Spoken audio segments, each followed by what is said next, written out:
विधानसभा का की मर्यादा जिस दिन आपके समझ तार हो रही थी और नीतीश जी ने उस दिन क्या कहा, इस परिसर में मैं कुछ नहीं हूं, जो है याद रख लीजिए स्पीकर हैं। कल क्या करे थे, स्पीकर सब आप कुछ नहीं है, यहाँ जो कुछ भी है वो सरकार है। जब तक स्पीकर कुर्सी पर नहीं बैठते हैं कोई सभा का संचालन नहीं हो सकता। नमस्कार, आप देख रहे हैं लाइव सिटीज और आपके साथ मैं हूं वसीम खान। बीते दिनों जिस तरीके से सदन के अंदर मुख्यमंत्री नीतीश कुमार का गुस्सा फूटा और कहीं ना कहीं बिहार विधानसभा के स्पीकर विजय सिन्हा को चुप्पी साधनी पड़ी थी, और आज जब सदन की कार्रवाई चल रही है विजय सिन्हा नहीं पहुंचे, जिसको लेकर भी सियासत गर्म है। जगदानंद सिंह ने कई बड़े सवाल खड़े किए हैं और मुख्यमंत्री नीतीश कुमार के साथ साथ बीजेपी पर भी निशाना साधा है। कहा है कि जब विधायकों को पीटा जा रहा था तो उस वक्त सदन की गरिमा भूल गए थे बीजेपी के नेता, और आज जब मुख्यमंत्री नीतीश कुमार ने ही सवाल खड़े किए हैं तो बीजेपी के नेताओं को अब सदन की गरिमा याद आ रही है। क्या कुछ कह रहे हैं जगदानंद सिंह, जरा आप वो सुनिए। आपसे भी मेरी प्रार्थना है कि आप प्रायश्चित करिए कि विधानसभा का की मर्यादा जिस दिन आपके समझ तार हो रही थी और नीतीश जी ने उस दिन क्या कहा, इस परिसर में मैं कुछ नहीं हूं, जो है याद रख लीजिए स्पीकर हैं। और कल क्या करे थे, स्पीकर सब आप कुछ नहीं है, यहाँ जो कुछ भी है वो सरकार है और सरकार का मुखिया मुख्यमंत्री, दोनों में एक ही बात सही हो सकती है। लेकिन सच यही है कि पुलिस एक्ट बनाने के बाद निरंकुश हो चुकी है सरकार, और जहां सरकार निरंकुश हो जाए, विधान, संविधान, संचालन नियमावली सबकी अपेक्षा करे, वहां लोकतंत्र खतरे में पड़ जाता है। इस बिहार में लोकतंत्र खतरे में पड़ चुका है और इस लोकतंत्र को बचाने की जिम्मेदारी बिहार की पूरी जनता को है। उनके प्रतिनिधि 243 लोगों की है और सभा अध्यक्ष भी आपकी है। आज सुने कि आप कुर्सी पर नहीं थे, तो ये बात हो रही थी कि आज स्पीकर साहब कुर्सी पर नहीं थे। ये बिल्कुल गलत है।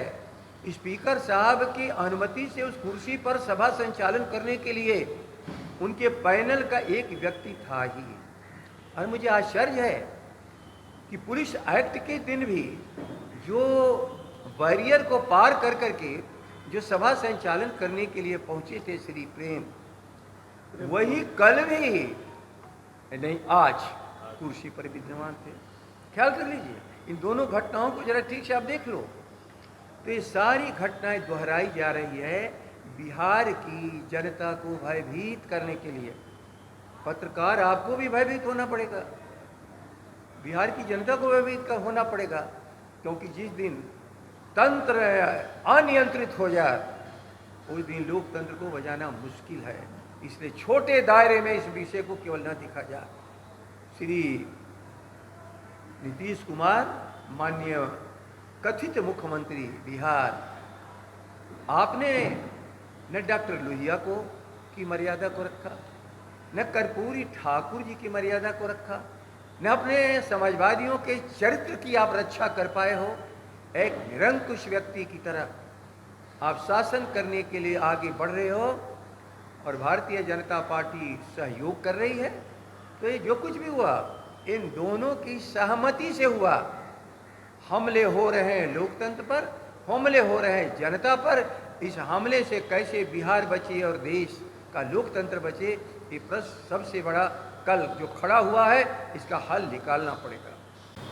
आप पहले बीजेपी और जदयू को अलग करके बताएं। ये दोनों सरकार है, सरकार के निर्माण करता है।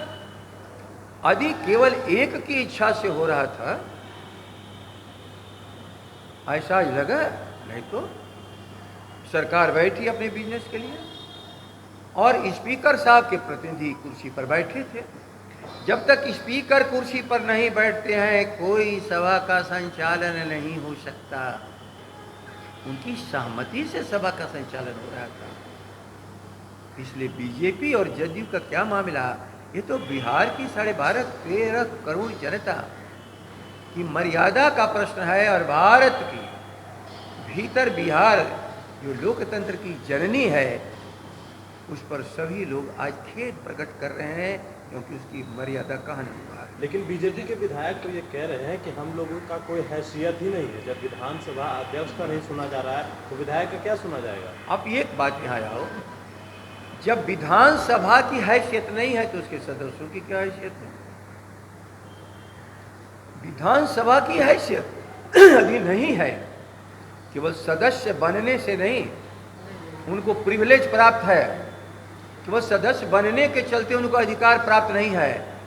भारत का संविधान और कार्य संचालन नियमावली विधानसभा, इन्होंने वो अधिकार संपन्न किया है। संविधान पर चोट हो रही थी, आप चुप हो। आप ही जैसा विधायक पीटे जा रहे थे, घसीटे जा रहे थे, जूते से मारे जा रहे थे एक छोटे छोटे कर्मचारियों के द्वारा, तो शायद प्रसन्नता उनको थी कि हम पर चोट नहीं है, ये विपक्ष पर चोट है। और सच कहो, कोई भी सेंसिटिव आदमी समझेगा ये संस्था पर चोट थी और संस्था के सभी हिस्से हैं।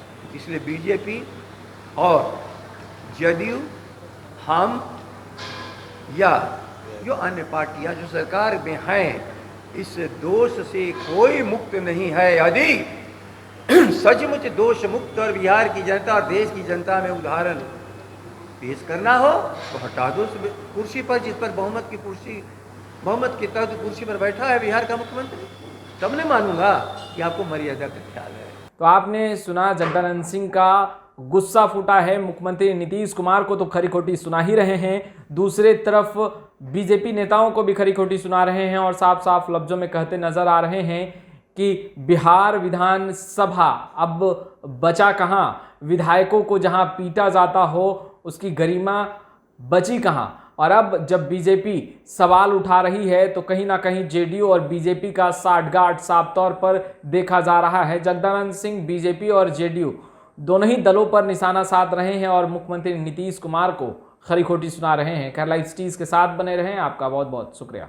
कि विधानसभा का की मर्यादा जिस दिन आपके समझ तार हो रही थी और नीतीश जी ने उस दिन क्या कहा, इस परिसर में मैं कुछ नहीं हूँ, जो है याद रख लीजिए स्पीकर है। तो क्या कर रहे थे, स्पीकर सब आप कुछ नहीं है, यहाँ जो कुछ भी है वो सरकार है। जब तक स्पीकर कुर्सी पर नहीं बैठते हैं कोई सभा का संचालन नहीं हो सकता। और नीतीश जी ने उस दिन क्या कहा, इस परिसर में मैं कुछ नहीं हूँ, जो है याद रख लीजिए स्पीकर है।